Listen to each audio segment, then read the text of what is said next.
আচ্ছা সুমন, আমাদের একজন ভাইয়ের পরীক্ষা আছে, ওই যে নিউ হুপ, আপনি যে কোম্পানিতে পূর্বে ছিলেন, তো উনি এখানে যুক্ত হয় নাই, সম্ভবত উনি মেকানিক্যালের হবে। তো উনি ইন্টারভিউ কল পাইছে মেশিন প্রোডাকশনে আর কি। তো যেহেতু আপনি ওই কোম্পানিতে দীর্ঘদিন ছিলেন, তো কোম্পানি সম্পর্কে যতটুকু আর কি বলা যায়, কোম্পানির প্রোফাইলটা তুলে ধরা যায়।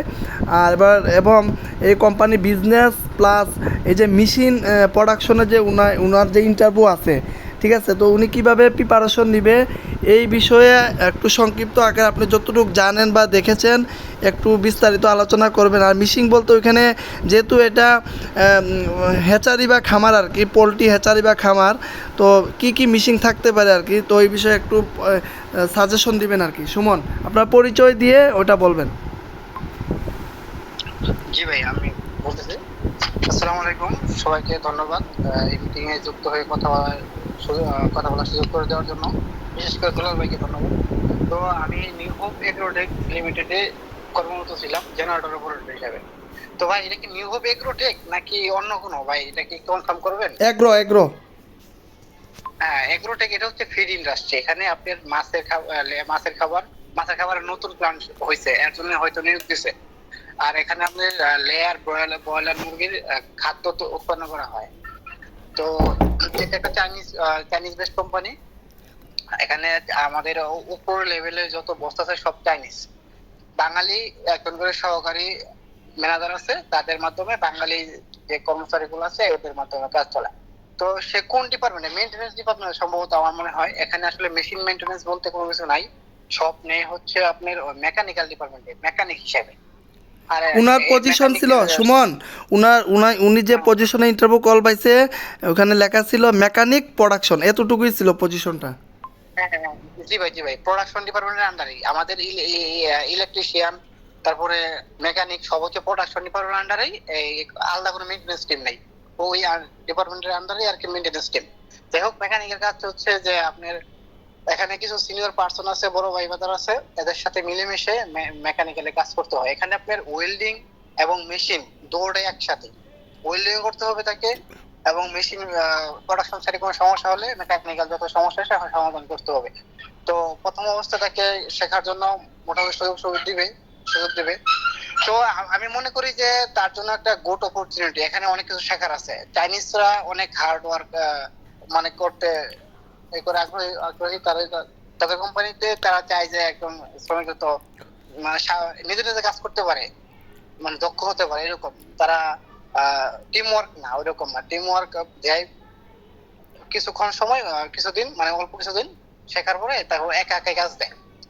তো আমি মনে করি যে এখানে যে কল পাইছে, তার জন্য একটা ভালো সুযোগ এখানে ভালো শেখার জন্য।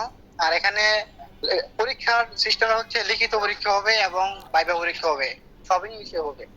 তার জন্য তার প্রিপারেশন নিয়ে দিতে হবে। কিছু সাধারণ জ্ঞান থাকবে, বাংলা, ইংরেজি এবং নিউ হোপ কোম্পানি সম্পর্কে লিখতে বলবে। এবং তার আমি তো ছিলাম ইলেকট্রিক্যালে, আমি ইলেকট্রিক্যালের পুরো সব বলে দিতে পারতাম, এগুলাই হয়। কিন্তু যেহেতু মেকানিক, আমি এত কিছু জানি না, তবে ওনার ডিপার্টমেন্ট রিলেটেড থেকে বেসিক থেকে আসবে, এতটুকু আশাবাদী। তো আর কর্মঘন্টা হচ্ছে যে এখানে প্রোডাকশনের যতক্ষণ চলবে, একটা প্রোডাকশন প্ল্যান হয় প্রতিদিন, মানে মার্কেটের অবস্থা বুঝে।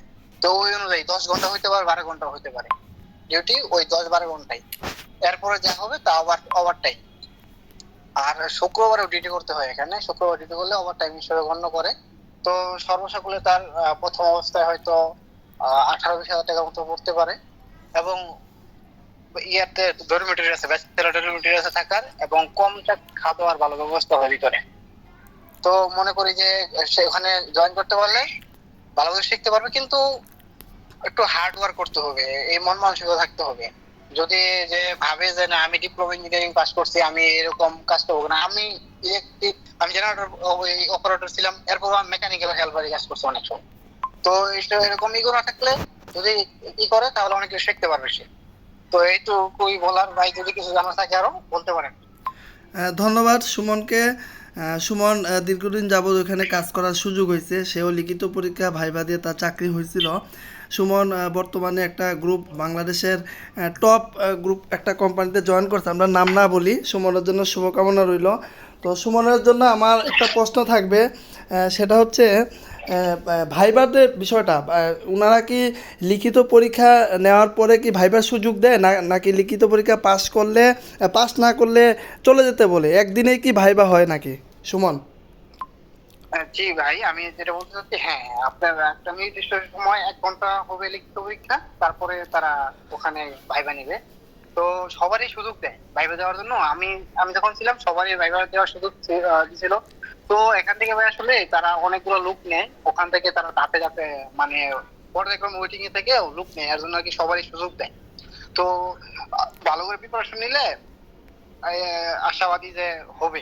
তারা ফ্রেশার লুকই বেশি নেয়, ফ্রেশার লুকই কম বেশি নেয়। তাদের একটু স্যালারি রেঞ্জটা একটু কম থাকে, তো যার কারণে তারা আসলে ফ্রেশারদের প্রতি একটু থাকে এই আর কি। মানে মানে কাজ শেখা যাবে, কাজ শেখার একটা স্পেস এইরকম নাকি? হ্যাঁ হ্যাঁ হ্যাঁ হ্যাঁ, কাজ শেখার একটা দারুণ একটা সুযোগ, এখানে অনেক কিছু শেখার আছে। ও, আর ভাইবাটা কি ইংলিশে হবে না চাইনিজ? আমাদের এখানে সব ইংলিশে হয়। এখানে চাইনিজ বস থাকবে, উনিও প্রশ্ন করবে, এবং আমাদের এইচআর ডিপার্টমেন্ট থেকে একজন স্যার থাকবে, ম্যানেজার থাকবে, প্রোডাকশন ডিপার্টমেন্টের যে আমাদের ম্যানেজার উনি থাকবে। ওনারা 3 জন থাকবে। বস প্রশ্ন করবে, ওনারও প্রশ্ন করবে। যদি চাইনিজ বসের কথা না বোঝে তাহলে ওই যে বাঙালি বস আছে তারা বুঝাই দিবে। তবে বেশি ইংরেজিতে বলতে পারলে সবচেয়ে ভালো। বসরে বুঝাইতে পারলে বস খুশি হয়ে বেতন কিছু বেশি ধরবে। আর আমি শুনছি আমাদের সময় বেশি কম ছিল, এখন নতুন একটা বস আসছে, বসটা অনেক ভালো। সে মানে মোটামুটি ভালো বেশ থেকে ঢুকাইতেছে। এখনো শুনছি আমি 20-এর উপরে নিচে কারো ঢুকাইতেছে না। তো যে সুযোগ পাইছে আমি বলবো যে সে তো এখানে যায়, ই করে অংশগ্রহণ করে পরীক্ষায়, এবং যদি ওখানে চাকরি বাকরি হয় তাহলে ভালো শিখতে পারবে। এবং বর্তমানে যে চাকরি বাজার ওই অনুযায়ী ফ্রেশার হিসেবে বেতনটা ভালো পাবে ভাই। বুঝতে পারছি সুমন, ধন্যবাদ। আর এমনিতে উনি থাকলে তো অনেকগুলো প্রশ্ন করতো, যেহেতু নাই আমরা এই আমাদের এই রেকর্ডটা ইউটিউবে চলে যাবে। পরবর্তীতে কেউ যদি এই পজিশনে এই সেক্টরে ইন্টারভিউ কল পায় আশা করি এই ভিডিও দেখে সে উপকৃত হবে। তো সুমনের থেকে আরেকটা বিষয় জানতে চাচ্ছি, সেটা হচ্ছে আপনি যেহেতু ইলেকট্রিক্যাল স্টুডেন্ট, যেহেতু আপনি ইলেকট্রিক্যালের ছিলেন, তো আপনার একদম সংক্ষিপ্ত আকারে বলবেন যে আপনার ইলেকট্রিক্যালের ইন্টারভিউটা কেমন ছিল, যেহেতু আমাদের এখানে অনেক ইলেকট্রিক্যালের ভাইরা যুক্ত হয়েছে, ওরাও যদি নেক্সট টাইমে যদি ওইখানে ইলেকট্রিক্যালের যদি সুযোগ পায় তো একদম মানে মানে সংক্ষিপ্ত আকারে একটু বলেন রিটেন এবং ভাইভাটা সুমন। জি ভাই, আমি বলতেছিলাম যে আসলে এখানে তাদের পোস্টের প্যাটার্ন সেন্ট্রাল কন্ট্রোল অপারেটর, এখানে বিএসসি ইঞ্জিনিয়ার দের নেয় যে প্রশ্নে, এবং ইলেকট্রিশিয়ান যে নেয় ওখানে একই পোস্টে একই প্রশ্নে তারা পরীক্ষা নেয়। সেক্ষেত্রে আপনার প্রশ্নের ধরনটা এটা কমন থাকে যে স্টার্টার কানেকশন, আর পাওয়ার ডায়াগ্রাম এবং কানেকশন ডায়াগ্রাম, আর একটা হচ্ছে রিভার্স ফরওয়ার্ড। এই দুইটা কানেকশন মাস্ট বি থাকে। তারপরে হচ্ছে যে কিছু ক্যালকুলেশন থাকে, কারেন্ট, পরে পাওয়ার বের করা, তারপরে কিছু নরমাল কিছু ইলেকট্রিক্যাল বেসিক থেকে, কিছু এসি সার্কিট থেকে বা পাওয়ার সেক্টর থেকে কিছু এমসিকিউ থাকে। আর ও সবকিছু মিলে কম্বাইন্ড হয় আর কি, অন্যান্য সাবজেক্ট আছে তো এই বিষয়গুলো থাকে। তো একটা ক্যালকুলেশন থাকবে, আর স্টার্টার কানেকশন, রিভার্স ফরওয়ার্ড, এই দুটো কানেকশন একবার মাস্ট বি থাকে। সবার পরীক্ষা দিচ্ছিল, আমরা বরাবর যারা পরীক্ষা দিছি আগে পরে সবার পরীক্ষাতে এইগুলো ছিল। ঠিক আছে, ধন্যবাদ সুমন আপনাকে সময় দেওয়ার জন্য। তো আপনি শুভকামনা রইল, নতুন কোম্পানিতে জয়েন করেন। আর একটা বিষয় সেটা হচ্ছে এই, চেষ্টা করবেন নিজের জায়গা থেকে যতটুকু সম্ভব ইঞ্জিনিয়ার ভাই বোনদেরকে যতটুকু পারা যায় আর কি সহযোগিতা করা। আমরা বড় কোম্পানিতে গিয়ে আমরা ভুলে যাব না, আমরা অতীত ভুলে যাব না, কারণ পূর্বে অনেকেই ছিল ইসিবির সহযোগিতা নিয়ে তারা বাংলাদেশের টপ টপ ইপিজি বিভিন্ন কোম্পানিতে ইপিজেটে আছে, অনেকে সেভরনে আছে, ভালো ভালো কোম্পানিতে চাকরি করতেছে, কিন্তু তারা একসময় কিন্তু অনেক অবস্থা খারাপ ছিল। ইসিবির সহযোগিতায় তারা আজকে ভালো একটা অবস্থানে আছে, কিন্তু তারা অতীত ভুলে গেছে। তো আমি চাইবো যে অতীত ভুলে গেলেও হবে না, প্রত্যেকের জায়গা থেকে যতটুকু সম্ভব বিশেষ করে ডিপ্লোমা ইঞ্জিনিয়াররা বাংলাদেশে সবচেয়ে অবহেলিত। বিএসসিরা যা কোনো মতো একটু চলতে পারতেছে, কিন্তু ডিপ্লোমা ইঞ্জিনিয়ারদের অবস্থা খুবই বাজে, খুবই খারাপ।